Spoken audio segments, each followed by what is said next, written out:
एक बार की बात है, दो बौद्ध भिक्षु एक साथ रहते थे। दोनों की भक्ति का तरीका अलग अलग था। एक भिक्षु दिन भर तपस्या और मंत्र जाप करते रहते थे, जबकि दूसरे भिक्षु रोज सुबह शाम पहले भगवान को भोग लगाते और फिर खुद भोजन करते थे। एक दिन दोनों के बीच झगड़ा होने लगा कि हम दोनों में बड़ा भिक्षु कौन है। तभी वहाँ नारद मुनि पहुँच गए। नारद मुनि ने दोनों भिक्षुओं को पूछा कि किस बात के लिए लड़ाई कर रहे हैं। भिक्षुओं ने बताया कि हम ये नहीं तय कर पा रहे हैं कि दोनों में बड़ा भिक्षु कौन है। नारद ने कहा कि ये तो छोटी सी बात है, इसका फैसला मैं कल कर दूंगा। अगले दिन नारद मुनि ने मंदिर में दोनों भिक्षुओं की जगह के पास हीरे की एक एक अंगूठी रख दी। पहले तप करने वाला भिक्षु वहां पहुंचा। उसने एक अंगूठी देखी और चुपचाप उसे अपने आसन के नीचे छिपाकर मंत्र जाप करने लगा। कुछ देर में दूसरा भिक्षु भगवान को भोग लगाने पहुंचा। उसने भी हीरे की अंगूठी देखी, लेकिन उसने अंगूठी की ओर ध्यान नहीं दिया।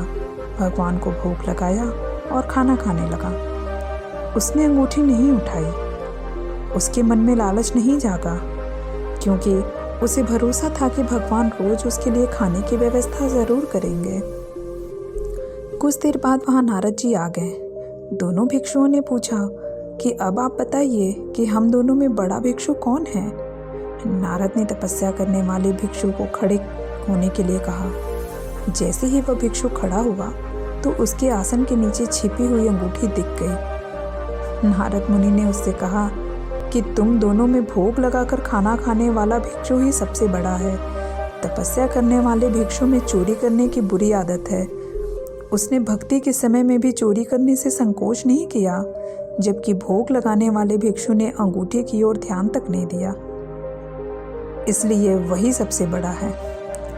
दोस्तों, भक्ति तभी सफल होती है जब भक्त के मन में बुरे विचार नहीं हो, भक्त बुरे काम नहीं करता हो। जिस भक्त के विचार पवित्र हैं और जो बुरे कामों से दूर रहता है, सिर्फ उसे ही भगवान की कृपा मिलती है।